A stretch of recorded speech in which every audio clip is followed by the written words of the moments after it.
il faut se lancer. Même si l'endroit où on veut aller, même s'il est loin, même s'il est compliqué, même s'il y a peu d'images qui seront ramenées du périple, en tout cas, il y aura déjà cette expérience de vie. Elle est sincèrement importante et intéressante pour qu'on puisse déjà prendre goût en fait à cette aventure. Et à partir du moment où on commence à prendre goût à un voyage photographique, hein, à un déplacement, la photo devient à ce moment-là, je pense, vraiment intéressante. Encore une fois, c'est pas un métier chiant, quoi. On s'emmerde pas. Enfin, je veux dire, un photographe ne s'emmerde pas. Enfin, en tout cas, quand on part en reportage, on s'emmerde pas. On peut pas s'emmerder, c'est pas possible. Bienvenue dans le podcast des photographes professionnels. Dans cette émission audio, je partage avec vous de grands entretiens avec des experts de la photo, de la vidéo, du journalisme ou encore de l'entrepreneuriat, dans le but de vous aider à progresser et vous épanouir dans votre activité professionnelle. Aujourd'hui, nous avons rendez-vous avec Didier Bizet, un photographe ayant travaillé dans la publicité qui aujourd'hui sillonne le monde pour réaliser des reportages publiés dans la presse française et internationale. Dans cet épisode, il va partager de très bons conseils pour apprendre à travailler pour plusieurs magazines. On parlera également du marché de la presse à l'international, de comment trouver de bonnes idées de reportage et enfin du marché de l'édition pour un photographe. N'oubliez pas de vous abonner au podcast pour être tenu au courant de la sortie des prochains épisodes. Et si ce format vous plaît, n'hésitez pas à le faire savoir en le partageant et en laissant un commentaire ou une note sur votre plateforme d'écoute préférée. Je vous laisse en compagnie de Didier et je vous souhaite une bonne écoute. Bonjour Didier, est-ce que tu peux te présenter ? Bonjour, donc je m'appelle Didier Bizet. Je suis photographe documentaire, mais pas que. Mais mon activité principale tourne autour de la photographie documentaire aujourd'hui. Est-ce que tu peux nous parler un petit peu de ton parcours, de comment t'en es venu à devenir photographe documentaire ? Alors c'est un parcours non pas atypique, mais un parcours que je pense beaucoup de gens ont dû suivre, parce que je suis évidemment pas le seul à avoir fait ça. J'en connais d'ailleurs certains qui ont à peu près le même parcours que moi. Moi j'ai un parcours un petit peu différent du photographe classique qui a fait son école de photographie, etc. J'ai fait les beaux-arts, donc il n'a strictement rien à voir avec la photographie. Quoique, aux Beaux-Arts, moi j'ai fait un petit peu à l'époque d'argentique, donc il n'y avait pas un cursus photographie, mais en tout cas tous les médiums étaient permis. Donc c'est un petit peu comme ça que j'ai un peu commencé la photographie. Et ensuite, j'ai travaillé en agence de com, en agence de pub pendant longtemps, pendant 25 ans, en tant que directeur artistique et directeur de création. Voilà. Et puis, donc, suite à ça, j'ai abandonné parce que je crois que la pub est réservée, en tout cas, à des gens, peut-être à une génération aujourd'hui de plus en plus jeune. Et du coup, voilà, j'ai eu un certain ras-le-bol en fait de ce métier, même si j'y ai pris du plaisir. Donc j'ai abandonné pour me consacrer à la photographie et qu'à la photographie. D'accord, super. Moi, je connais ton travail parce que pendant un temps, on était dans la même structure de diffusion et je suivais à chaque fois avec intérêt ce que tu faisais parce que tu arrivais à, entre guillemets, poncer, si on peut dire, un sujet. C'est-à-dire que tu partais sur des histoires au long cours, des sujets documentaires qui étaient super intéressants et tu arrivais à le faire vivre dans plusieurs types de médias. D'ailleurs, on avait parlé de ça avec... ça me rappelle un petit peu ce que fait Frédéric Noy, que tu dois connaître, qui a un petit peu la même logique.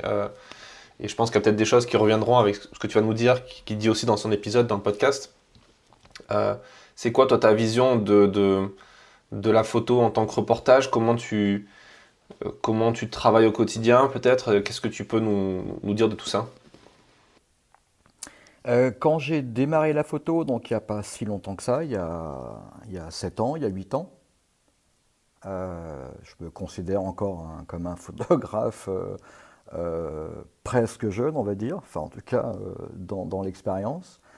Quand je suis arrivé sur le marché de la photographie, voilà, j'avais 49 ans. un peu tard évidemment. Et je pense que lorsqu'on arrive sur un marché que ce soit la photographie, peu importe, on n'a pas intérêt en tout cas à laisser faire les choses en fait de manière assez en tout cas, il faut se dépêcher. Voilà, ma réaction quand je suis arrivé sur le marché, je me suis dit, il faut être opérationnel très rapidement.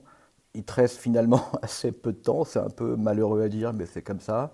Quand on n'a pas 20 balais ou 30. J'ai intérêt, en tout cas, si moi je veux réaliser des belles choses, des choses qui m'intéressent évidemment, et vivre de la photo évidemment, je dois être assez opérationnel et concrétiser mon métier, mon travail très rapidement. Donc mon objectif et ma stratégie a été d'essayer de tenter d'avoir des publications le plus vite possible. Et ne pas attendre 1 an, 2 ans, 3 ans, 4 ans, et de se former, etc. Bref. Donc mon objectif a été celui-ci. Donc je suis parti assez rapidement au reportage, évidemment de mon plein gré, hein, donc j'ai financé, etc. J'ai écrit, j'ai financé, j'ai cherché, j'y suis allé et à mon retour, donc j'ai pu publier. Et ça, pour moi, c'est quelque chose de très important. C'est avoir une publication ou deux, trois, très rapidement. Et quand je parle de publication, c'est pas une petite image, une petite vignette qui sort à gauche à droite dans un quart de page, en quatrième ou en troisième de couve. Non, non, c'est pas ça. C'est un 6 pages, un 4 pages, un 10 pages, un 12 pages, peu importe. Mais en tout cas, d'avoir un travail conséquent qui soit publié voilà, dans sa globalité, j'ai envie de dire. Est-ce que tu as compté le nombre de publications que tu as eu jusqu'à maintenant? Non, je les ai pas comptés. À Non, 500 près?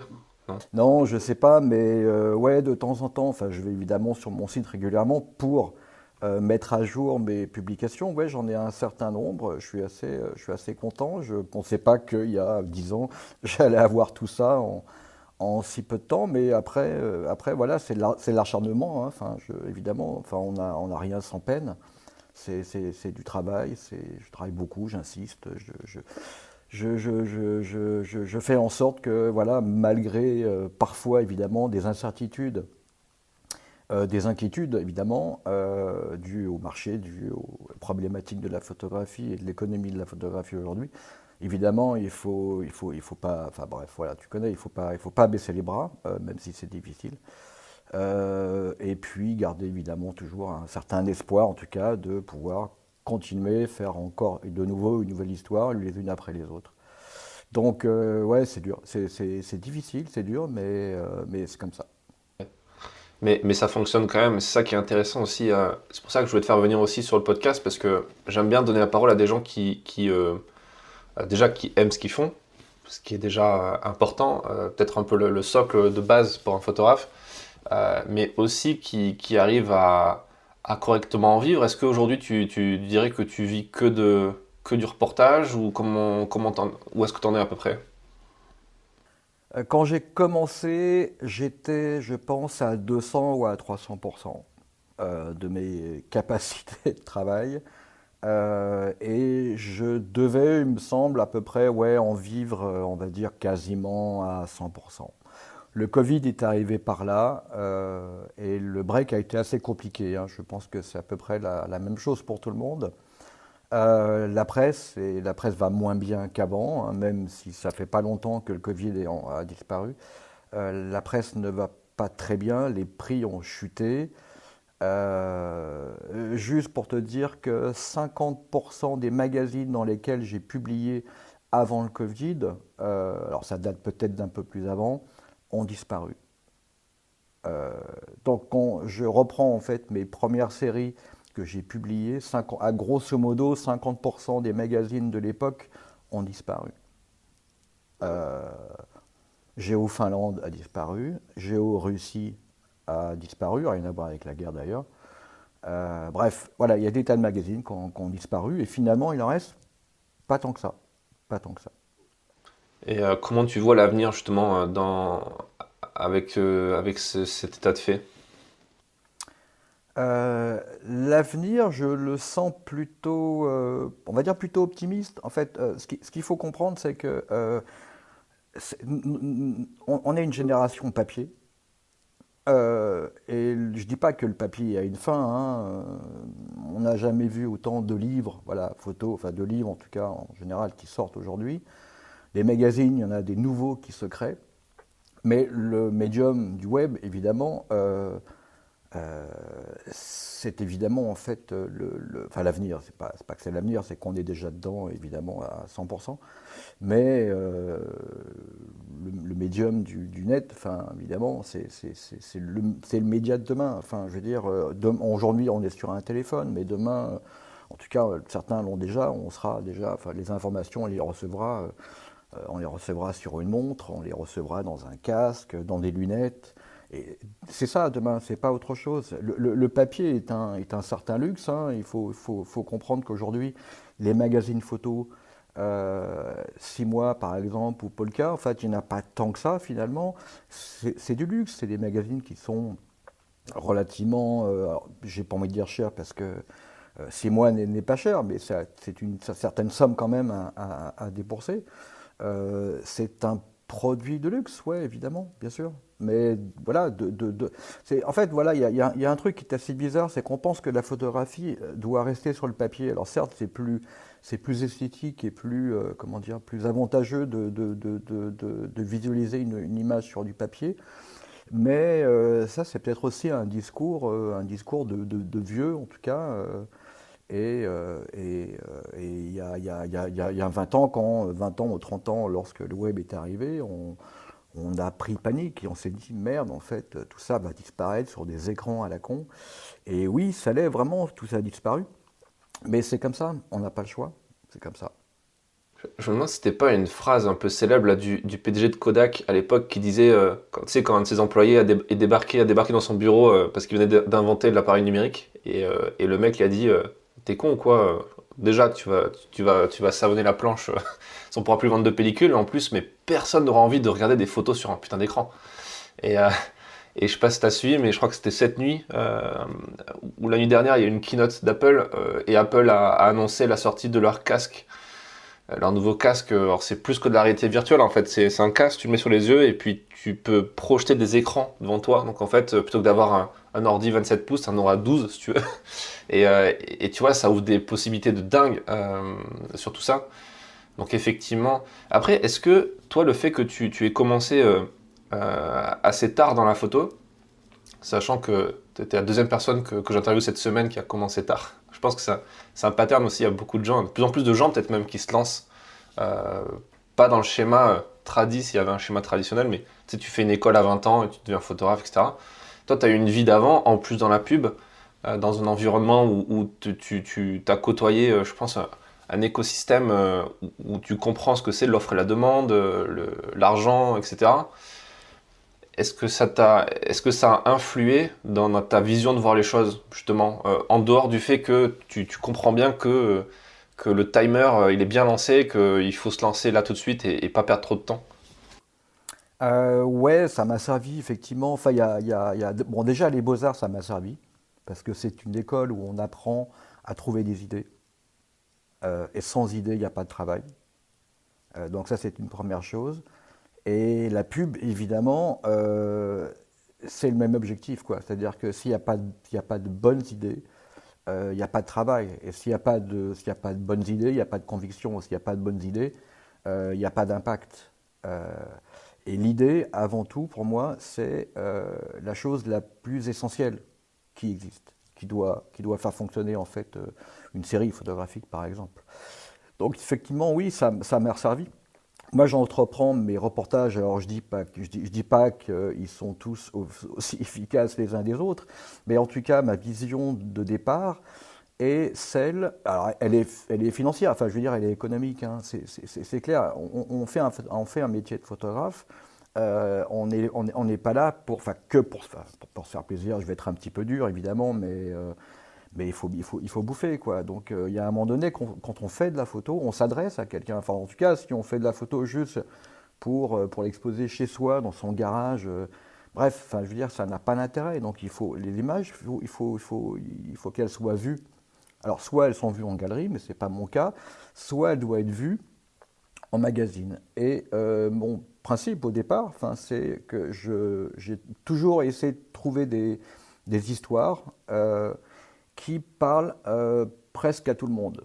En tout cas, c'est un peu toujours mon but, quoi. L'idée, c'est d'arriver en fait à créer des histoires, à photographier des histoires pour que déjà je puisse avoir un maximum de publications. Voilà, c'est comme ça, parce que aujourd'hui, avec une publication, on ne vit pas, avec deux, avec trois, on ne vit pas, et on peut peut-être commencer à vivre à partir de trois ou de quatre ou de cinq.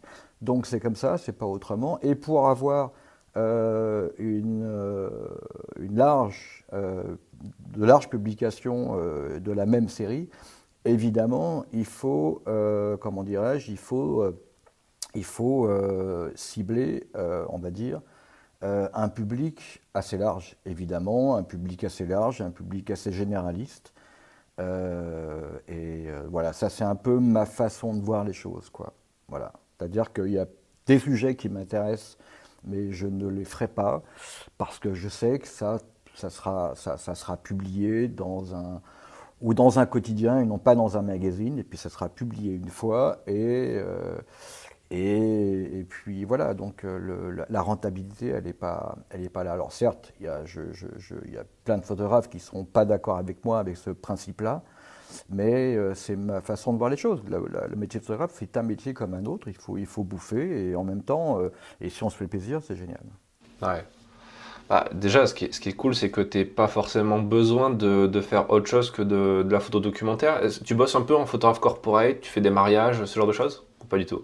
Alors si, j'ai besoin de faire autre chose, évidemment, hein, c'est ce que je te disais, depuis le Covid, c'est un peu plus mou, j'ai envie de dire. L'énergie est moins là, enfin, c'est-à-dire que voilà, les rédactions il me semble, sont un peu moins prenantes, un peu moins présentes, prennent peut-être un petit peu de moins de risques. Donc je ne fais pas que ça, non, je fais alors du corporate, j'en fais un petit peu, mais assez rarement.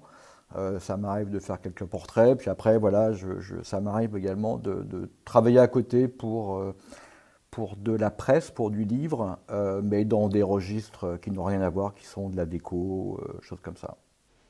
D'accord. On va parler dans un moment de l'édition et des livres parce que tu as une expérience là-dedans et ça peut être super intéressant d'en parler. Pour venir sur la question des idées, tu as mis le doigt sur un truc qui bloque beaucoup de gens, hein. Comment tu fais toi pour trouver une bonne idée? Comment tu détermines que c'est une bonne idée? Et comment tu fais vivre cette idée? Alors c'est difficile de savoir si c'est une bonne idée, mais comment expliquer en quelques mots En fait, par exemple, lorsque je suis parti faire un reportage à 3-4 ans sur un paquebot qui était à l'époque le plus gros paquebot du monde. Alors ça avait déjà été fait. Enfin, il y a déjà eu des photographes qui avaient déjà travaillé sur cette thématique, bref. Mais quand j'ai appris que c'était le plus gros bateau du monde avec 9000 personnes à bord, juste ce chiffre de 9000 personnes à bord, il m'a tué. Enfin, il m'a tué, il m'a inquiété, enfin, il m'a fait marrer aussi. Et évidemment que c'est une bonne idée. Il n'y a qu'un bateau comme ça dans le monde. Et en plus, aujourd'hui, l'écologie, bref, hein, est un sujet, donc évidemment, il fallait y aller. Enfin, donc voilà, pour moi, c'est une idée. Il y a 9000 personnes à bord sur un seul et même bateau, 9000 abrutis comme ça qui se baladent sur un bateau. J'en faisais partie, hein, mais qui se baladent comme ça sur un bateau. Ouais, c'est une idée, ouais, c'est une idée. C'est une idée d'actualité sociale, écologique. Et, euh, et une idée, pour moi, une bonne idée, c'est une idée qui va séduire un grand nombre de personnes. Voilà. En tout cas, si elle séduit à un lectorat qui se limite à un petit quotidien de région, par exemple, non. Enfin, pour moi, alors ça peut être une bonne idée, évidemment, hein, mais ça n'a pas d'intérêt. Voilà. Je trouve que ça n'a pas d'intérêt, en tout cas. pour sa carrière, pour son travail, pour savoir où c'est qu'on en est, et pour sa visibilité, évidemment, et puis pour la finance également. Ouais, tu veux dire que le niveau de rentabilité d'une idée dépend, on va dire, de son universalité, de la capacité à se projeter et à séduire un maximum de gens. Oui, évidemment, évidemment. Mais c'est malheureusement un petit peu comme tout, c'est-à-dire que le cinéma, voilà, en fait, si tu sors un film et qu'il est projeté dans une salle de cinéma d'art et d'essai, dans un petit quartier d'une ville moyenne, évidemment, compliqué. Même si le film est intéressant, je dis pas. Mais par contre, s'il est projeté dans une quinzaine de salles, et tout de suite, ça change. Donc, pour moi, ouais, il faut viser un peu ça. C'est-à-dire il faut être peut-être un peu plus ambitieux que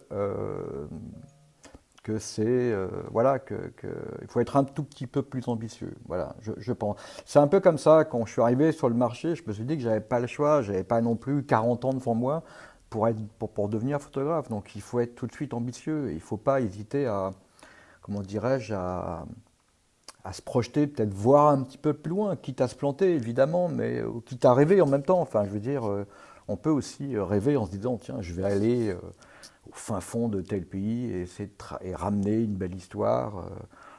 On le fait ou on le fait pas, mais en tout cas, je trouve que explorer comme ça des idées un petit peu farfelues, compliquées, c'est bien. En tout cas, c'est bien pour sa photo, c'est bien déjà pour son expérience de vie, tout à fait. Après, moi, la photographie, évidemment, c'est un métier, mais c'est aussi une expérience de vie. C'est une autre façon de vivre, c'est une autre façon de voir les choses. C'est une autre façon de m'informer. Ouais. Et le fait d'avoir eu comme ça une quarantaine d'années de vie avant, je pense que comme beaucoup de gens, tu as dû aussi vivre des choses parfois compliquées, des obstacles, des échecs. Ça t'a, dans quelle mesure ça t'a apporté quelque chose pour cette vie de photographe? T'as moins peur de l'échec, t'as moins peur de te planter?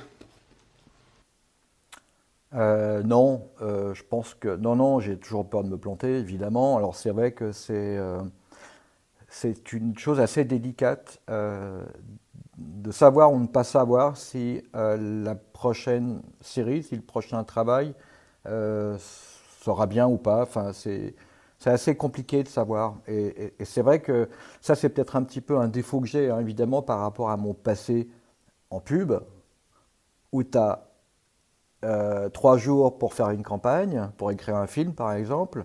T'en as pas quatre, t'en as trois, et puis tu as intérêt que le film soit bien, en tout cas soit bien décrit, soit bien storyboardé.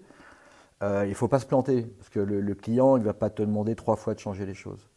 En tout cas, de recommencer à zéro. Donc voilà, moi, quand j'entreprends, quand j'entreprends une série, c'est un peu de cet ordre-là, quoi. J'ai pas trop intérêt à me planter, donc je fais en sorte d'être à peu près sûr de moi. Et vu que je ne suis pas quelqu'un de très patient, je ne travaille pas très très longtemps sur les séries. Enfin, le long cours, pour moi, c'est assez rare. Passer 6 mois, un an sur une histoire, c'est pas tout à fait ma façon de voir les choses. Je suis pas très patient. Ouais, moi, je te trouve quand même assez patient sur ta façon de bosser quand même, parce que peut-être pas en prise de vue effectivement, mais en tout cas, tu as l'air d'être un sacré bosseur sur tout ce qui est diffusion de tes sujets, et puis même préparation, j'imagine, parce que ça se prépare pas en 2 heures, un sujet sur lequel tu pars. Euh, tu as t'as des conseils à partager sur l'organisation, peut-être sur la productivité ou sur comment tu bosses au quotidien? Euh, non, j'ai pas spécialement de conseils. Enfin, j'ai pas spécialement de conseils, c'est pas tout à fait vrai. Euh, il faut se lancer. Enfin, après, ça dépend. Des conseils à des gens qui débutent, peut-être. Il faut se lancer. Même si l'endroit où on veut aller, même s'il est loin, même s'il est compliqué, même s'il y a peu d'images qui seront ramenées du périple, En tout cas, il y aura déjà cette expérience de vie. Elle est sincèrement importante et intéressante pour qu'on puisse déjà prendre goût en fait à cette aventure. Et à partir du moment où on commence à prendre goût à, à un voyage photographique, hein, à un déplacement, euh, la photo devient à ce moment-là, je pense, vraiment intéressante. Euh, Encore une fois, c'est pas un métier chiant, quoi. On s'emmerde pas. Enfin, je veux dire, un photographe ne s'emmerde pas. Enfin, en tout cas, quand on part en reportage, on s'emmerde pas. On peut pas s'emmerder, c'est pas possible. Euh, donc, il faut pas y aller, je pense, avec l'écueil de savoir si on va se planter ou pas, d'avoir peur ou de pas pouvoir ramener de bonnes images. Euh, il faut y aller. Je pense que le confort et le fait de savoir qu'on se sent bien quelque part à faire des images, les photos seront bien de toute façon. Euh, après, bon, évidemment, il faut arriver à faire des bonnes photos, hein, mais ça c'est encore un autre sujet. Mais je compare souvent en fait mes reportages. Enfin, quand je pars en reportage, j'ai toujours un peu, comment dirais-je, une affiche de cinéma dans la tête. Et pour moi, quand on parle de l'image clé, la double page d'ouverture, etc., en presse, c'est pour moi comme une image, c'est comme une affiche de cinéma. C'est-à-dire qu'elle résume, elle impacte, il y a un titre, euh, il y a un sujet, enfin bref, il y a une chromie, etc. Donc c'est pour moi que c'est comme une affiche de cinéma. Et puis une fois qu'on a poussé la porte du cinéma, une fois qu'on a vu l'affiche, on rentre dans l'histoire et après, voilà, on a les images. Et j'aime bien en fait quand je pars en reportage, j'aime bien trouver cette image. Évidemment, elle est importante parce que c'est la page d'ouverture, c'est la photographie qui parle, qui résume, qui synthétise, qui explique. Elle est importante. Donc j'adore trouver cette image. Voilà, je prends beaucoup de temps, enfin je prends beaucoup de temps, je ne la cherche pas non plus tout le temps, mais en tout cas elle est présente dans mon esprit et elle doit être faite. Ouais. C'est vrai que c'est un truc qu'on apprend très tôt, ça, la double page d'ouverture qui donne ensuite l'ouverture à tout le reste. C'est vachement intéressant. C'est un peu comme tu vas vivre ton reportage comme dans un film, en fait. Tu vis ton histoire en tant qu'acteur de ton reportage. Un, ouais, un peu, ouais, ça peut être comme ça parfois, ouais, par moment, ouais. Ouais, sans aller jusqu'à là, parce que après je reste, enfin quand même les pieds sur terre et le but évidemment est de ramener des images, hein, des bonnes images, qui soient bien cadrées et qui ont un peu de sens. Mais c'est vrai que lorsqu'on se retrouve dans un endroit qui est magnifique ou pas d'ailleurs, mais bon, peu importe, on a quand même de la chance d'y être. Donc voilà, c'est important de le préciser, on a la chance d'être quelque part dans un endroit idyllique et de faire des images. Donc il faut les faire bien, et puis si en plus on peut vivre vraiment le moment vécu sur place avec les locaux ou pas, bref, ouais, c'est important. Je pense que quand on est en déplacement, il faut y être à 200 à 300%. J'enregistre, je prends des notes, j'observe évidemment tout le temps beaucoup, même si je photographie pas, mais j'observe, j'essaie enfin, de retenir des choses. Ouais. Je sais pas si ça te le fait aussi, mais moi j'ai l'impression que, enfin c'est pas qu'une impression d'ailleurs, mais quand tu vois notre boulot d'indépendant, au final, on a réellement que 5 à 10% de notre temps et encore, c'est peut-être assez gros comme chiffre, de vraiment utiliser à faire des photos, tu vois, ou à partir en reportage, ou être sur le terrain. Le reste, c'est essentiellement du démarchage, du personal branding, du marketing, etc. Et du coup, moi, chaque fois que je pars, déjà, je pars de moins en moins, parce que j'essaie de faire de plus en plus de choses, de mieux rentabiliser ces voyages, donc j'en fais moins, mais pour les faire mieux. Et donc, quand je suis sur le terrain, ne serait-ce que pour 5 10 jours, je me dis, putain, je suis presque en vacances, tu vois. C'est le moment fun. Je sais pas si ça te fait ça, toi aussi. Un petit peu, ouais, oui, oui, c'est pas faux. C'est vrai on passe finalement pas beaucoup de temps à photographier, ce qui est dommage, mais c'est comme ça. Euh, alors moi, j'ai pas connu la photographie d'avant, même si j'en faisais un petit peu, bref, mais je n'ai pas connu la photographie d'avant. Et je pense qu'avant, évidemment, on faisait beaucoup plus d'images qu'aujourd'hui. Enfin, en tout cas, par rapport au temps passé qu'on l'utilise à faire autre chose, que ce soit de la compta, de l'archivage, etc. Oui, c'est un petit peu dommage.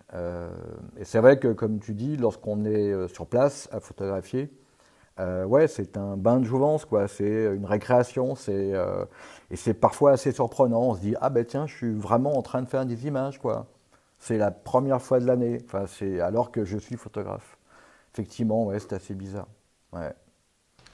Et tu disais, il y a la photo d'avant, c'est l'époque un peu dorée que tout le monde parle, enfin dont tout le monde parle avec nostalgie, parfois sans même l'avoir connue.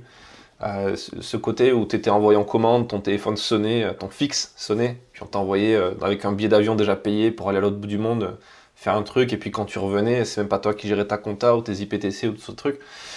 Euh, Toi, le fait de ne pas avoir connu cette période-là, professionnellement parlant, euh, ça t'a permis de mieux appréhender le fait de devoir produire toi-même les sujets, de devoir pas attendre que ton téléphone y sonne pour partir, et en quelle mesure tu trouves que c'est un truc qui handicape aujourd'hui les gens, même pas forcément que les gens qui ont connu cette époque-là, hein, et qui doivent vivre cette transition, mais les gens qui se lancent et qui ont été un peu bercés par ces histoires, tu vois, de l'époque Gamma, Sigma, etc.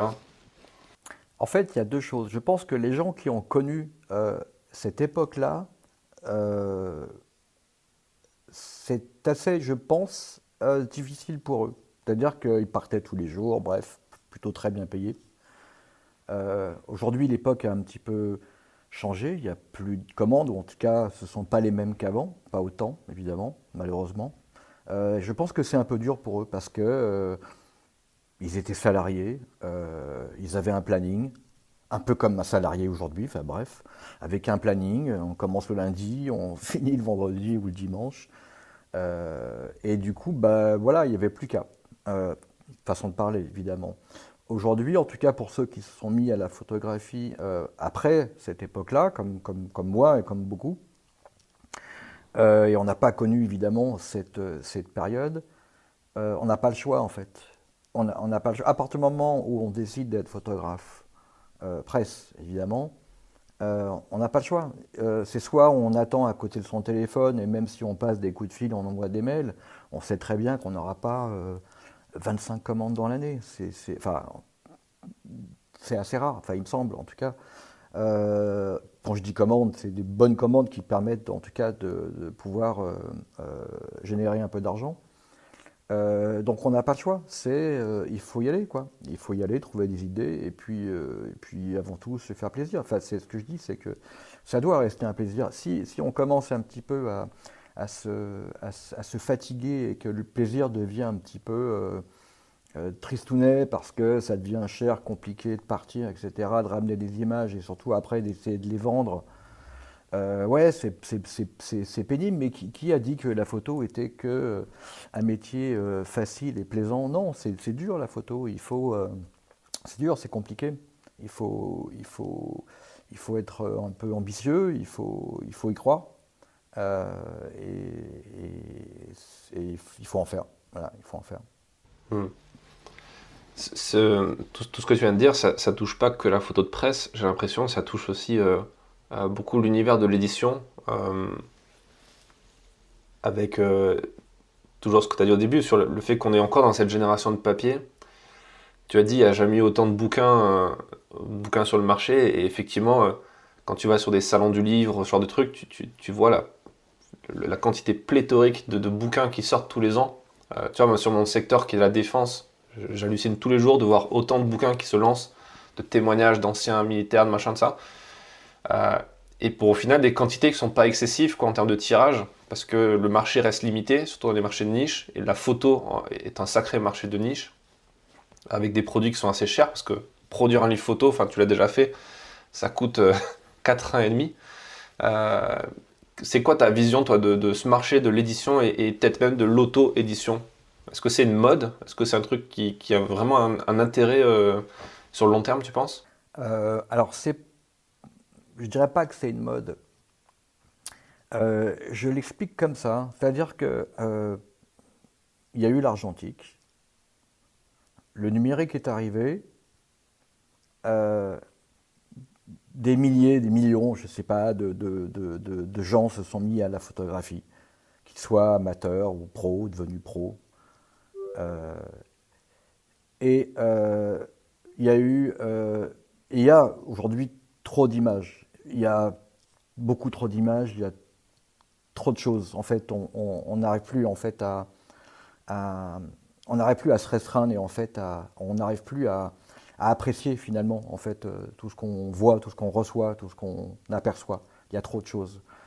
Euh, et lorsque le numérique est arrivé, beaucoup de gens se sont mis et se sont dit tiens, je vais faire du reportage, du documentaire, parce que c'était peut-être un peu la chose la plus accessible par rapport par exemple à la photographie de mode.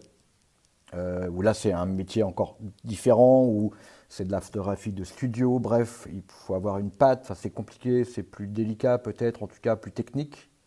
La photographie de reportage, je ne dis pas qu'elle est simple, hein, évidemment, mais elle est plus accessible, facilement à n'importe qui.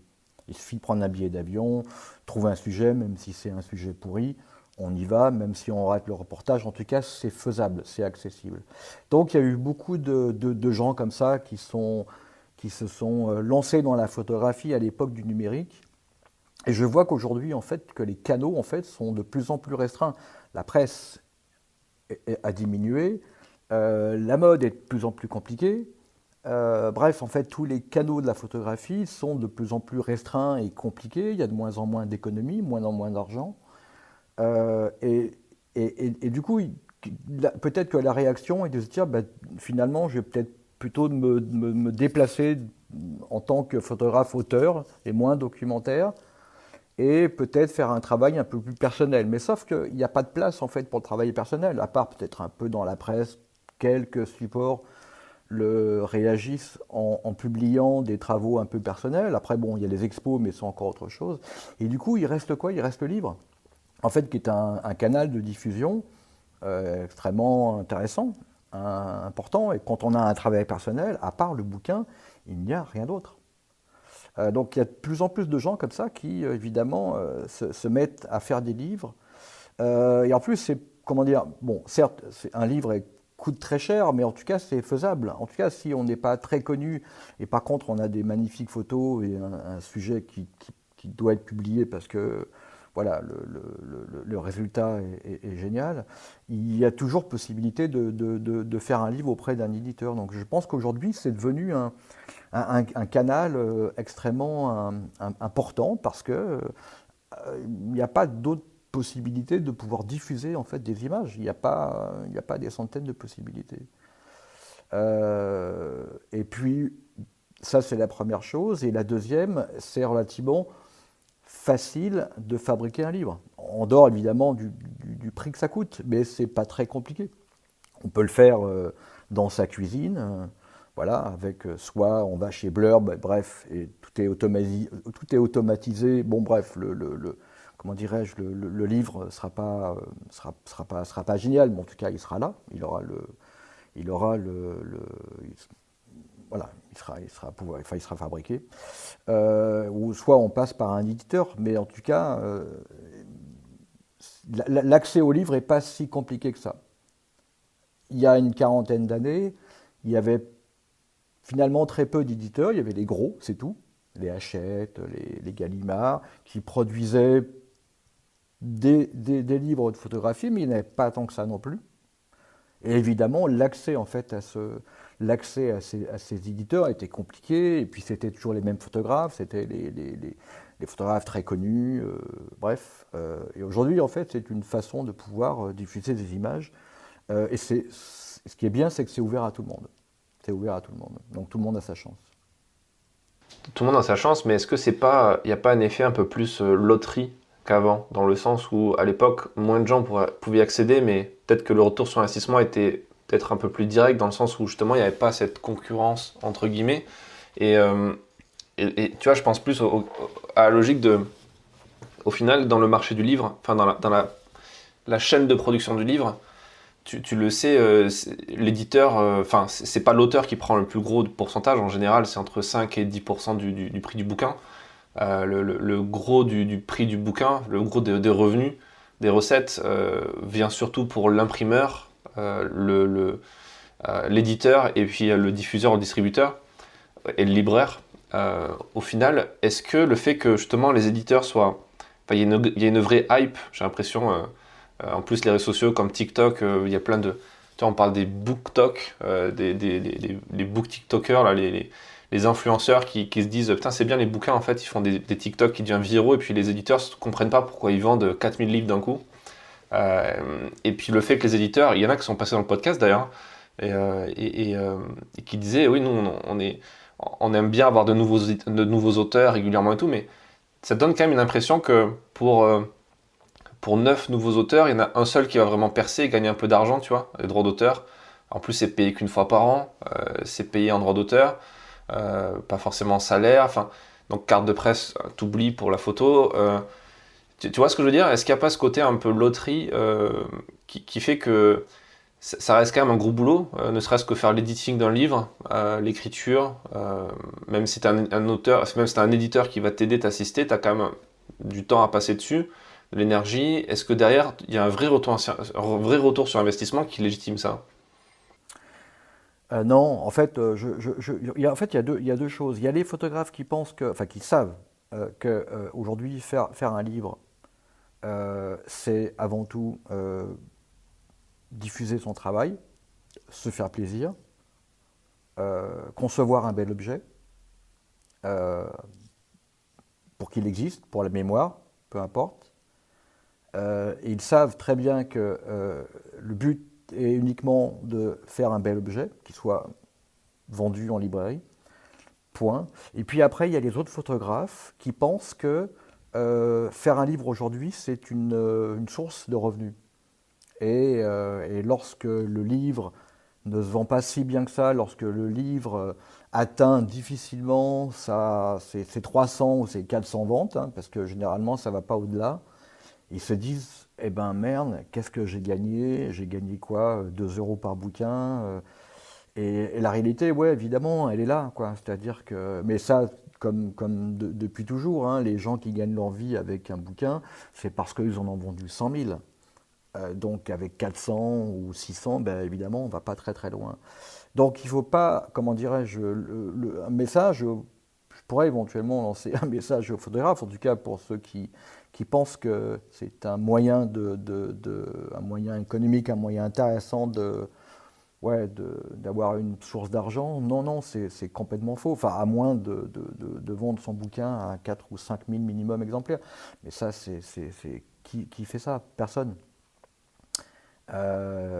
Donc oui, effectivement, mais ça c'est évidemment dû à la concurrence. Il y a quoi? Je crois qu'il y a entre 2 et 3 bouquins de photos qui sortent par jour.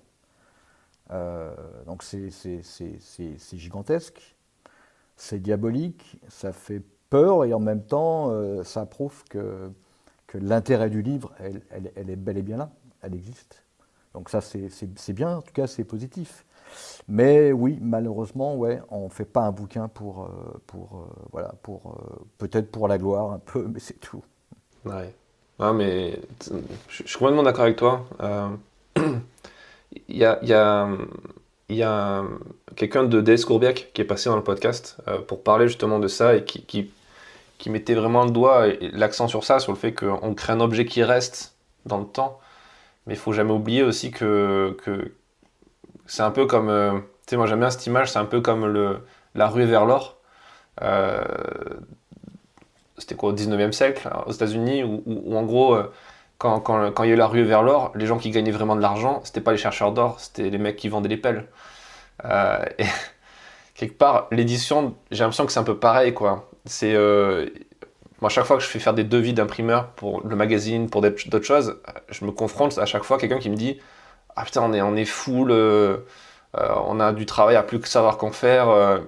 Et c'est là que tu te dis, mais malgré les réseaux sociaux, malgré le numérique, malgré tout le monde qui dit que le papier est mort et tout, les imprimeurs, ils ont aucun problème quoi, à trouver du boulot parce qu'il y a cette envie aussi de continuer à fabriquer des trucs. Mais après, c'est clair que tu as raison de souligner, c'est à moins de vendre un certain volume de bouquins ou avoir vraiment bien pensé son modèle économique pour que le truc te rapporte de l'argent d'une autre façon, parce que tu vas vendre une expo à côté, parce que tu vas vendre des tirages à côté, parce que tu vas récupérer de la pub à l'intérieur, pourquoi pas aussi. Enfin, il y a plein de modèles, mais c'est vrai que c'est compliqué. Ouais. Alors, ouais, tout à fait, c'est compliqué. Surtout que je pense que la tournure du livre aujourd'hui va de nouveau être un peu peut-être modifiée. Parce que le papier coûte cher. Le papier devient très cher, de plus en plus cher. Transport, enfin l'encre, etc. Bref, les machines. L'énergie pour faire tourner les machines. Et charges sociales aussi. Exactement. Et je pense que le livre va devenir de plus en plus, comment dirais-je, un produit de luxe. Ça l'est déjà, parce qu'un bouquin, c'est quoi? C'est entre 30 et 50 euros, on va dire. C'est cher, c'est très cher. 40 euros pour un livre, c'est très très cher. Ça va devenir un produit de luxe, ouais, évidemment. Donc, ce qui veut dire que finalement, moins de gens qu'aujourd'hui vont pouvoir publier, euh, voilà, être publiés. Ça, c'est clair. Ça va être plus compliqué. Ce qui veut dire aussi qu'il n'y aura peut-être que les bons sujets, en tout cas les beaux livres qui vont sortir, les livres qui ont été réfléchis, alors évidemment, certainement avec des gens derrière qui ont du talent, donc peut-être moins de place pour les gens qui débutent ou qui veulent peut-être faire un premier bouquin. Bon, après, non, souvent, je me trompe, parce que souvent, les premiers bouquins sont généralement assez bien, bizarrement, mais c'est comme ça. Oui, il y a en tout cas peut-être une tendance à aller vers le produit de luxe. Le papier est un luxe aujourd'hui, évidemment. C'est peut-être une bonne nouvelle ou une mauvaise nouvelle, je ne sais pas, mais, euh, mais on va sans doute, en tout cas, dans cette direction. Ouais. Et est-ce que tu as cette même vision pour globalement le marché de la presse, dans le sens où tu l'as dit, la moitié des magazines avec qui tu avais bossé ont disparu, ce qui est un peu embêtant pour fidéliser tes clients. Euh, Est-ce que à côté, du coup, est-ce que la répercussion, c'est pas aussi sur notre marché de la photographie de presse comment dire, euh, pas un reboot, mais tu vois, la vraie méritocratie cruelle et terrible que seuls les meilleurs continueront à être publiés, seuls les meilleurs continueront à vendre des sujets. Euh, et est-ce que tu penses que c'est une bonne chose pour la photo et la photo de presse notamment? Euh, En fait, ce qui est assez étonnant avec la presse, c'est un peu comme le cinéma, c'est-à-dire que lorsqu'on arrive sur le marché de la photographie, enfin les photographes qui arrivent sur le marché de la photographie et qui ne savent pas trop quoi faire, l'idée du reportage, l'idée de faire du reportage, et il me semble, hein, en tout cas je me trompe peut-être, la première idée qu'ils ont, parce que c'est quelque chose qui fait rêver en fait depuis 70 ans, enfin grosso modo depuis la fin de la Deuxième Guerre mondiale. L'idée du photojournaliste comme ça, qui est, bref, et puis le cinéma l'a aussi très bien raconté, c'est un cliché qui fait rêver, qui continue à faire rêver. Malheureusement, c'est un peu plus compliqué qu'avant. Euh, et évidemment, comme toute loi de marché, c'est pas forcément évidemment les meilleurs en fait qui passent devant les autres.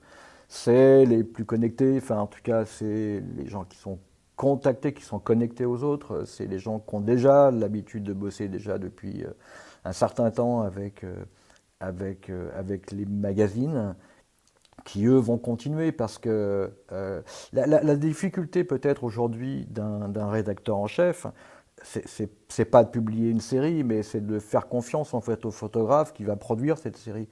Donc soit tu fais bosser quelqu'un que tu connais pas et tu peux peut-être prendre un risque, et c'est un risque. Soit tu fais bosser quelqu'un parce que tu l'as déjà fait bosser depuis 15 fois, depuis 10 ans, et que là, bah, tu as quasiment zéro chance de te planter. Donc ça, c'est peut-être un petit peu ce que je reproche aujourd'hui, évidemment, comment dire, aux acteurs de la presse, c'est-à-dire que c'est assez fragile, hein, assez fragile, c'est-à-dire que c'est un peu toujours et toujours souvent la même chose. Il n'y a pas de risque, en tout cas, parfois dans certaines séries qui sont publiées. Certes, il y a un cahier des charges, hein, chaque magazine évidemment a un lectorat avec un cahier des charges, avec une image à respecter, bref. Mais il faudrait que ça bouge, quoi. Il faudrait que ça prenne des risques, comme le font les Anglais. Les Anglais le font.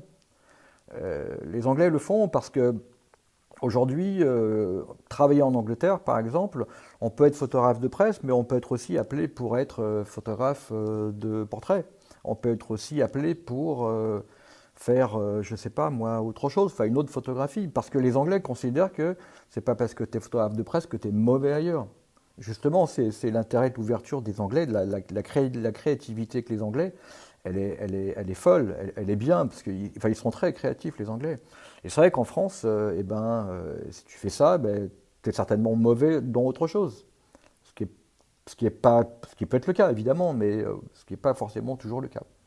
Et voilà, je pense que ça, c'est un petit peu peut-être, comment dire, la complexité aujourd'hui du marché de la presse. Il est assez figé. Mais bon, comme tout marché, hein, évidemment, voilà, c'est souvent et toujours les mêmes, hein, en architecture. C'est souvent les mêmes qui reviennent lorsqu'il y a des énormes chantiers comme des aéroports. Il y a toujours les mêmes architectes qui sont sur le marché. Ouais. T'as parlé de quelque chose de super intéressant que très peu de gens abordent et très peu de gens ont abordé dans ce podcast, peut-être à part un peu Pascal Maître et Ambroise Tesna, c'est le marché international. Toi, t'as beaucoup travaillé, t'as beaucoup vendu et publié à l'international. Tu nous as parlé de Géo-Finlande, Géo-Russie, etc. C'est quoi ta vision du marché international en termes de photos de presse et est-ce que c'est un peu comme les autres marchés économiques, c'est-à-dire qu'en fait, nous en France, on pense qu'on a 80%, 90% du marché, en fait, on n'a rien. Est-ce que la photo de presse correspond à ça ou... Parce que c'est vrai que quand on se balade dans un aéroport ou quand on va à l'étranger dans une librairie, moi, chaque fois, je fais le constat de pas trouver autant de richesse, en tout cas en quantité, tu vois, de magazines différents, ne serait-ce que, à part peut-être un peu l'Allemagne où il y a beaucoup de choses, et les États-Unis, mais après, le reste du monde, moi, quand je vois tes publications, des fois, je me dis, mais où est-ce qu'il avait trouvé ce titre-là, taïwanais ou je sais pas où, qui prend des photos? Ouais, effectivement, tu as raison. En fait, j'avais jamais fait attention à ça, mais effectivement, ouais, dans un aéroport, lorsqu'on se balade dans un kiosque, enfin, c'est vrai que souvent, à part, comme tu dis, l'Allemagne, peut-être aussi un peu l'Angleterre, mais quoique, c'est vrai qu'il y a beaucoup plus de titres en France, ouais, c'est vrai. Alors l'Allemagne, ils sont très forts dans la presse, comment on appelle ça, la presse dite vulgaire, enfin comment elle s'appelle, la presse à scandale. Ils sont assez forts, un peu comme les Anglais d'ailleurs. On est peut-être un peu moins fort sur ce sujet-là, mais tant mieux. Après, la presse internationale, et encore, elle est importante. Le monde est grand. Enfin, j'imagine qu'il n'y a pas un magazine à Taïwan, il n'y a pas un magazine en Russie, il n'y a pas un magazine en Malaisie. Enfin bref, et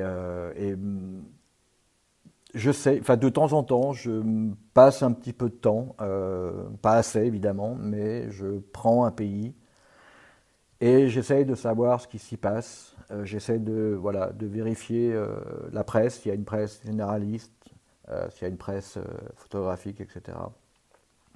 Je tente de temps en temps, j'envoie des messages à ces presses-là pour savoir si ça les intéresse. Mais je me rends compte qu'aujourd'hui, il y a... Enfin, je vois hein, quand mes amis photographes ont des publications à l'étranger, et je me reconnais dans ces publications parce qu'en fait, on a souvent les mêmes titres, on est souvent publié par les mêmes titres. Et ce qui veut bien dire qu'il n'y en a pas tant que ça. Il n'y en a pas tant que ça, malheureusement. Ou il n'y en a pas tant que ça qui ont un budget photo, qui acceptent de le dépenser avec aussi Évidemment, des étrangers. évidemment. J'ai reçu, encore il n'y a pas longtemps, il y a quelques jours, un magazine lituanien qui souhaitait publier une de mes séries. Bon, évidemment, de manière gratuite. Euh, alors, bon, le sujet est un petit peu délicat. C'est vrai que c'est un magazine qui a 1 an d'existence, je crois, ou peut-être 2 ans, qui a pas d'argent, qui a du mal à publier son impression, sa photogravure. Alors, est-ce qu'il faut lui dire d'arrêter de publier parce qu'il ne paye pas les photographes?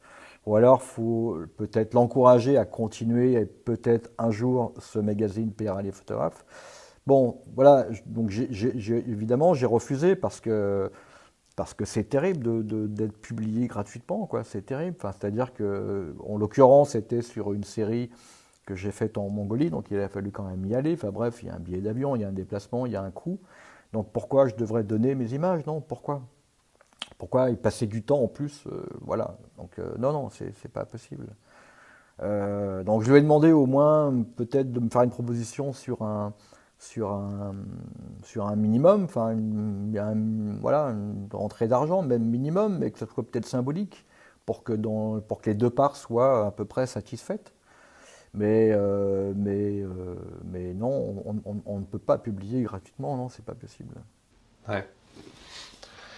Euh, Est-ce qu'il y a un conseil qu'on t'a donné quand t'as commencé et qui t'a vraiment fait ouvrir les yeux sur plein de trucs et dont tu t'en rappelles encore aujourd'hui et que tu aimerais partager avec quelqu'un, notamment peut-être quelqu'un comme toi qui est dans ta tranche d'âge et qui aimerait changer de vie parce que tu vois, après nous avoir écoutés, il comprend qu'il y a encore plein de trucs sympas à faire, il y a de quoi s'éclater, il y a de quoi passer un, un temps intéressant encore sur ce genre de trucs.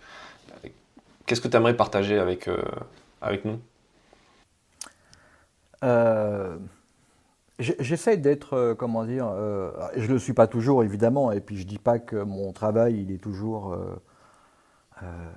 bien, enfin bref, je suis relativement humble envers mon travail et voilà, je me considère pas non plus comme un bref.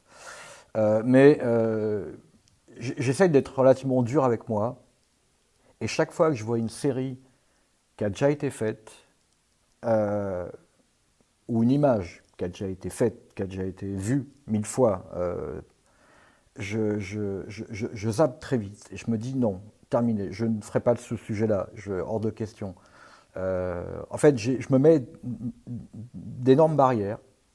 Alors ça, c'est un peu peut-être ce que j'ai appris dans la pub. Donc j'ai énormément de barrières. Alors certes, je me limite peut-être à produire plus, mais en tout cas, il est hors de question d'envisager une série si elle n'a pas été, si elle a déjà été faite, il en est hors de question. En tout cas, si elle a été faite il y a 20 ans, évidemment, ça se pose pas de problème. Mais j'essaie d'être très dur, et quand je vois parfois des séries qui sont des séries peut-être sociales, mettons, avec des images, des cadrages, des choses qui sont déjà vues mais 4 millions de fois.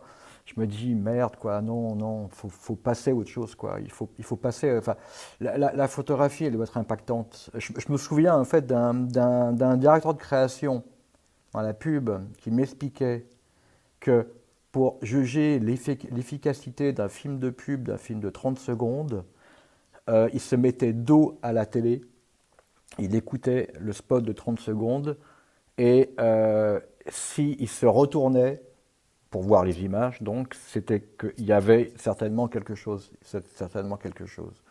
Euh, et c'est comme une annonce presse. Alors voilà, c'est encore un petit comparatif peut-être avec mon passé, j'en sais rien, mais par exemple une bonne pub, on n'en voit quasiment plus, c'est bien dommage, mais une bonne pub, c'est une double page avec un visuel et un logo en bas à droite. Et c'est tout. Et quand le visuel il est là pour expliquer quelque chose et raconter une idée avec juste un logo, parce qu'évidemment c'est un acte commercial, ça peut être une très bonne pub. Et pour moi, la photo, c'est à peu près ça. C'est-à-dire que c'est une image, mais elle doit être vachement bien cadrée, tout doit être à sa place, et elle doit faire saliver d'une manière ou d'une autre peut-être le lecteur, enfin la personne qui la regarde. Le reportage, pour moi, c'est aussi quelque chose de, comment dirais-je, il y a la part de rêve du voyage, évidemment, donc l'esthétisme d'une image, pour moi, est importante. Quand je fais le test comme ça, que je montre des images à des gens qui ne sont pas photographes, qui ne sont pas dans la photographie, et quand je leur montre deux types d'images, ou plusieurs types d'images, 99% des gens vont vers la belle image. C'est comme ça. Il y a pas, c'est pas autrement. C'est comme ça. Euh, et je fais l'exercice parfois avec des étudiants alors, qui sont plutôt en art graphique et pas en photo. Donc ils sont qui ont un recul totalement neutre par rapport à la photo. Les gens vont vers les belles images. Alors, la belle image, c'est une force d'attraction. Et une fois que la belle image, elle est là, évidemment, il faut qu'elle ait du sens, il faut qu'elle raconte quelque chose. Si elle raconte rien, évidemment, c'est pas une bonne image. Ça peut être une belle image, mais c'est pas une bonne image. Mais il me semble que la force d'une belle image esthétiquement parlant, c'est une vraie force. Et alors, si derrière il y a un message, en tout cas, elle parle, elle raconte quelque chose, elle a deux forces. Voilà. Alors qu'une image qui peut être forte parce qu'elle raconte quelque chose, mais qui est esthétiquement pas convaincante, je trouve ça moins bien. Voilà. Après ça, c'est mon point de vue. Ouais. Non, mais c'est carrément pertinent hein, quand on s'intéresse un peu à l'art, tout à fait les beaux-arts. Euh, L'art, c'est ce qui... si on peut encore parler d'art aujourd'hui en 2023, à l'heure des smartphones, etc., c'est il se passe un truc dans le cerveau des gens quand ils voient quelque chose de beau. On va vers les gens qui sont beaux naturellement, on va élire des politiques qu'on va trouver beaux. Enfin, il y a toujours le fond, mais la forme joue beaucoup effectivement, tu as raison sur. Bien sûr, enfin, comment dirais-je, alors je ne sais pas si c'est lié aux beaux-arts, enfin en tout cas à la formation des beaux-arts, mais, mais l'urbanisme, le mobilier urbain, enfin l'urbanisme, l'architecture, le design d'objets, une fourchette, un téléphone, un ordi, un fauteuil, une assiette, enfin bref, une brosse à dents. On se sent, comment dire, on se sent, on va dire, plus confortable, mieux. En tout cas, on vit mieux avec, ça j'en suis certain, on vit mieux avec les gens lorsqu'on est dans un environnement où le design a étudié les choses et que le but du design, c'est de faire en sorte que les choses, enfin, que les objets soient fonctionnels, pratiques, faciles à utiliser et beaux. Et plus ils seront beaux, plus on pourra de nouveau les utiliser et on appréciera leur utilisation.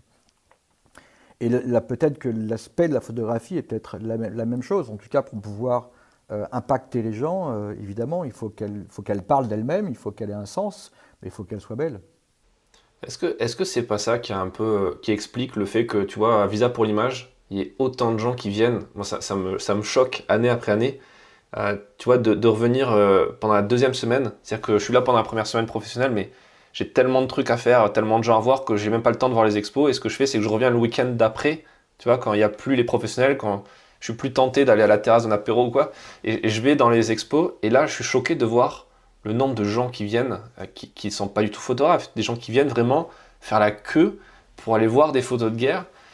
Et chaque fois, quand tu écoutes un petit peu, tu tends l'oreille pour que les gens disent de ça, à chaque fois, c'est « Ah, elle est belle la photo !» Elle est belle la photo du gamin décapité par terre. Elle est belle la photo du bombardement. Enfin, tu te dis, mais est-ce que c'est pas ça qui fait le côté. Alors, est-ce que beaucoup de photographes, d'ailleurs, quand tu discutes avec eux, tu vois, Chauvel par exemple, on a eu cette discussion en Ukraine là, dernièrement où il me disait que. Il me voyait en train de faire une photo de coucher de soleil avec un char devant.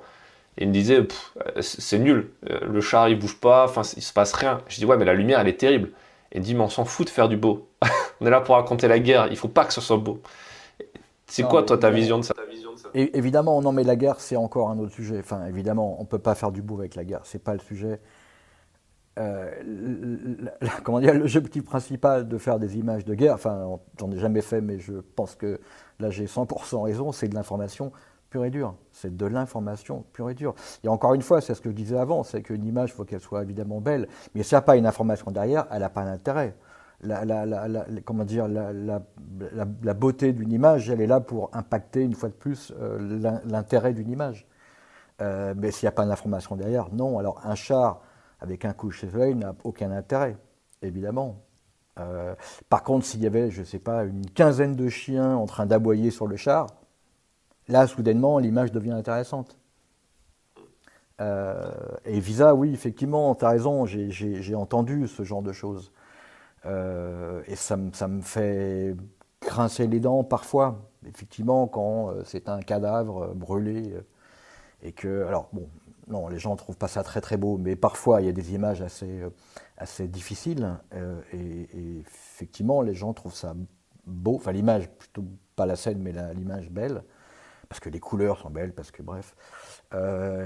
Oui, ça fait grincer, mais en même temps, les gens qui vont à Visa, en tout cas pour une grande majorité de gens qui vont à Visa, ils n'ont pas la culture de l'image. Ils n'y voient pas forcément toute l'information à travers les images. Alors certes, il y a la légende qui est en dessous, mais la description d'une image, il décrypte l'image d'une manière complètement différente que nous. Et nous, l'esthétisme, ou bref, c'est peut-être un second rempart, mais le premier rempart, en tout cas, c'est de l'information. Enfin, c'est qu'est-ce qu'elle délivre, cette image, qu'est-ce qu'elle nous apporte. Donc, et eux, bah non, pas vraiment, non, c'est plutôt peut-être un deuxième point. Donc il y a de l'éducation à faire, peut-être aussi dans ce sens-là. Est-ce qu'il n'y a pas un paradoxe là-dedans, dans le sens où quand tu bosses pour la presse, tu vas être diffusé dans des magazines, dans des supports de communication qui sont censés, eux, toucher le plus large public et du coup avoir un niveau de lecture le plus rapide, le plus efficace, le plus simple. Et là, pour le coup, la partie artistique, esthétique, est-ce qu'elle vient pas prendre le devant? Je dis pas qu'elle devrait, mais en tout cas, est-ce que, économiquement parlant, dans les faits, de façon pragmatique, elle devrait pas le faire, tu vois? Euh, ce que j'ai remarqué, c'est que je parle pas des magazines classiques hein, en France comme le Figaro, Paris Match, Géo, qui eux sont des magazines. Déjà, ça fait très très longtemps qu'ils sont là, donc ils savent de quoi ils parlent. Quand ils publient, ils savent pourquoi ils le publient. C'est de l'information, bref. Donc je parle plutôt des autres magazines de second rang, hein, c'est pas péjoratif, qui, je pense, publieront peut-être des séries plus que d'autres parce qu'elles sont peut-être un peu mieux réussies dans la manière, enfin comment dire, euh, parce qu'elles ont peut-être un rendu un peu plus esthétique qu'une autre série. Il y a peut-être de ça. C'est-à-dire qu'à un moment donné, il y a le lecteur, il y a le lectorat en fait qui est au bout de la chaîne, qui achète le magazine. Donc si il achète le magazine et qu'à chaque fois il y a un portfolio, euh, bref, qui lui plaît pas parce que le rédacteur en chef ou le chef photo pense que c'est plutôt comme ceci ou comme cela, certes il a le droit, mais le lectorat malheureusement c'est un peu lui qui décide presque à la fin. Alors peut-être parfois un peu trop. Mais ça, c'est, comment dire, la complexité, enfin pas la complexité, mais c'est la règle. C'est la règle. J'en vois des publications, j'en vois des séries, enfin j'en vois mon travail parfois au Figaro. Des séries ont été publiées dans le Figaro, j'en envoie certes d'autres pour leur montrer ce que je fais, ce que je viens de faire. Et ils ne le prennent pas parce que ça correspond pas en fait au lectorat du Figaro. Et ça, je le comprends, donc je ne me mets pas en rogne pour ça, évidemment. C'est là où la photographie, elle est aussi difficile, c'est-à-dire que, eh ben, à chaque fois qu'on fait une série, il va falloir en fait s'adapter en fait au magazine, quoi. Donc, c'est pas parce qu'on fait des belles images qu'on va pouvoir les publier partout. Non, non, ça marche pas comme ça, malheureusement. Ah, et c'est pas parce que tu couvres des sujets qui mériteraient selon toi aussi d'être publiés que tu seras forcément publié. Mais ça, une démarche très compliquée à faire, notamment pour peut-être un peu plus pour un jeune, parce qu'il y a moins de recul et moins de sagesse, entre guillemets, d'être capable de se replacer, de retrouver sa place et de se dire, attends, les gens sont pas là pour me faire plaisir, pour me donner de l'argent contre mes photos pour le fun, quoi. Il y a un intérêt économique derrière. Donc quand tu vends un reportage, tu deviens un fournisseur, t'es un client. Et du coup, le client, en théorie, il a quand même toujours raison. Euh, oui, bien sûr. Alors j'ai bien connu ça en pub, hein. Évidemment, le client a toujours raison. Malheureusement, il a trop souvent raison. Et lorsque c'est le client qui mesure tout ça et qui prend la décision, évidemment, euh, de publier et en l'occurrence de s'adapter à son lectorat, ça peut être parfois un peu trop risqué parce que du coup, bah, il n'y a plus de liberté. C'est-à-dire que plus c'est restreint, moins il y a de liberté et moins en tout cas l'expression se fait au naturel. Et c'est vrai que certaines séries sont... Alors par exemple, moi j'ai un exemple très clair avec une série que j'ai faite sur les bébés reborn. En fait, ce sont des bébés en silicone, des bébés de 3 mois en silicone. Une série qui a plutôt bien fonctionné, qui avait été projetée à Visa d'ailleurs. C'est une série qui n'a pas été acceptée par tout le monde. Et pourtant, elle a été largement publiée. Mais il y a des magazines, notamment Stern. Alors, ils ont adoré la série, ils ont adoré les images, ils ont trouvé que la série était pertinente et intéressante. Mais pour, il me semble, des raisons éthiques de lectorat, ils ne l'ont pas publiée. Voilà, c'est comme ça, c'est un peu rageant, surtout qu'ils sont évidemment, ils publient des histoires, enfin ils publient des scènes de guerre, ils publient des gens qui sont photographiés, morts, par terre, calcinés, et donc voilà, donc c'est comme ça. C'est assez curieux, mais voilà, on s'autorise à publier des gens morts, voilà, mais par contre, des faux bébés, non, ça peut choquer. Donc c'est un peu rageant, mais après, voilà, c'est pas moi qui décide, donc je respecte. Ouais, ouais, c'est intéressant. Mais toi qui viens de la pub, tu as vu le film 99 francs avec Dujardin? Bien sûr. Tu te rappelles cette scène, mais tellement incroyable, où les deux publicitaires doivent designer une pub pour vendre du yaourt et qui partent dans un spot, ils présentent le spot de pub devant tous les actionnaires et le big boss, et le spot de pub, c'est genre deux nanas sur la plage qui résolvent des équations dans le sable, deux mannequins, tu vois, et puis à la fin, la punchline, c'est de dire quand tu manges ce yaourt, t'es belle à l'extérieur, mais t'es aussi belle à l'intérieur, machin. Et tout le monde est super content, les mecs qui font leur pitch, et à la fin, il y a le big boss qui dit c'est bon, vous avez fini là votre truc. Ok. Rappelez-moi à qui on le vend ce putain de yaourt. Vous pensez que la ménagère qui achète notre yaourt, elle ressemble au top modèle avec son bikini en train de faire des équations sur la plage? Et tu vois, je trouve ça vachement bien. C'est une putain de leçon de marketing, ce truc qui match aussi pour des photographes. Quand tu proposes quelque chose, si tu proposes un sujet sur les mines de cobalt ou je sais plus quel truc en Afrique géré par Bolloré, un titre qui est possédé par Bolloré, c'est il y a peu de chances qu'ils se vendent le sujet, quoi. Tu vois? Il y a, ouais, bien sûr, il y a peu de chance, ouais, tout à fait, ouais, ouais, il y a peu de chance. Il y a peu de chance, mais enfin ou pas, je sais pas, mais peut-être qu'ils s'en apercevra une fois que le truc sera publié, j'en sais rien. Mais oui, en fait, tout photographe doit s'adapter, doit adapter ses séries, en tout cas la conception et la construction ou l'idée de ces séries par rapport à des médias qu'il veut aborder, dans lesquels il souhaiterait être publié. Et c'est ce que je fais. Mais je me rends compte que tout ça, évidemment, a un écueil, c'est-à-dire qu'on se limite et on se met des barrières, évidemment, comment dire, sur un territoire de créativité. C'est-à-dire que si je veux être dans le Figaro, j'ai intérêt à avoir une image plutôt propre, enfin propre, euh, voilà, esthétiquement parlant ou photographiquement parlant, qui soit clair, limpide. Si je veux être dans le monde M, évidemment, ça n'a rien à voir. Donc c'est plutôt un travail d'auteur avec une image complètement différente, format peut-être, hein, peut-être c'est de l'argentique, enfin bref.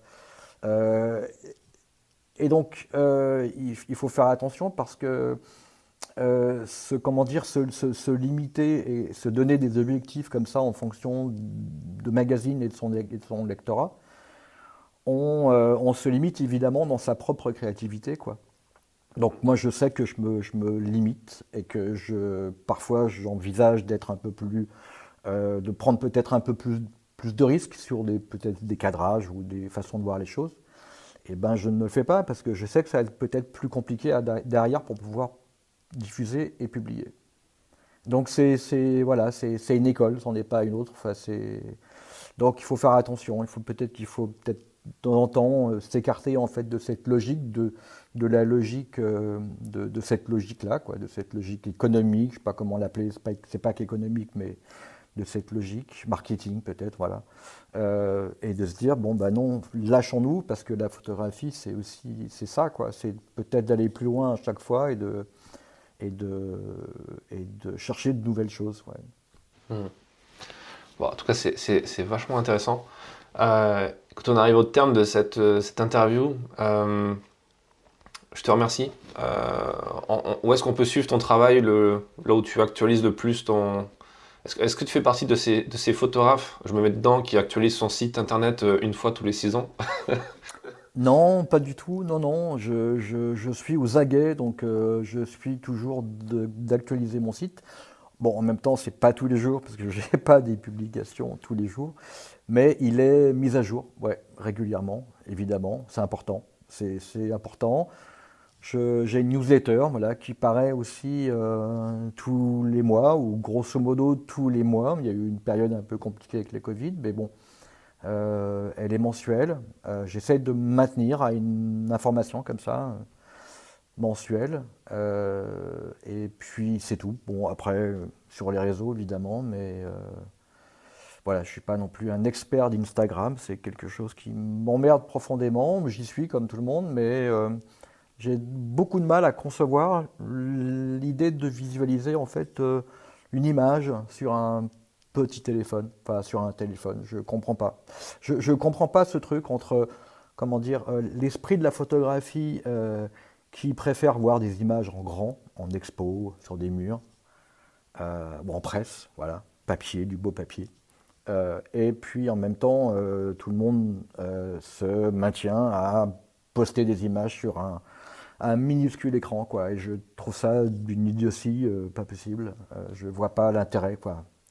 Alors, l'intérêt d'Instagram, évidemment, je le vois, mais comment peut-on juger d'une image sur un petit téléphone? Je ne comprends pas. Ouais.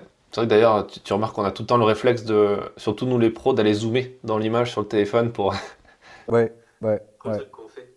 Surtout que enfin, avant que le téléphone existe, j'aurais parié, mais je sais pas, une fortune pour que, enfin, je pense que les photographes à l'époque, si tu leur avais dit, vous verrez dans 40 ans vos images, eh ben, vous les diffuserez comme ça pour les montrer à la terre entière sur un écran qui a la taille de 4 cm, enfin j'exagère, et tu t'aurais dit, mais attendez, mais non, mais c'est n'importe quoi. Enfin, voilà. Non, mais ouais.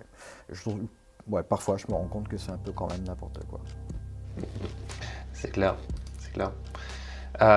Et ben merci, et puis on va tous aller te suivre sur Instagram maintenant. Ok, merci à toi. Et à bientôt. Ok, à bientôt, ouais. Ciao. Merci d'avoir écouté cet épisode jusqu'au bout. S'il vous a plu, n'hésitez pas à le partager autour de vous et à vous abonner pour ne pas rater les prochains grands entretiens. Si vous êtes photographe professionnel et que vous souhaitez accéder à des ressources plus poussées pour vous aider à booster votre activité, j'ai préparé pour vous une boîte à outils numérique que vous pouvez télécharger en description de l'épisode. Je vous laisse découvrir tout ça tant qu'elle est encore disponible gratuitement et je vous donne rendez-vous dans un prochain épisode du podcast.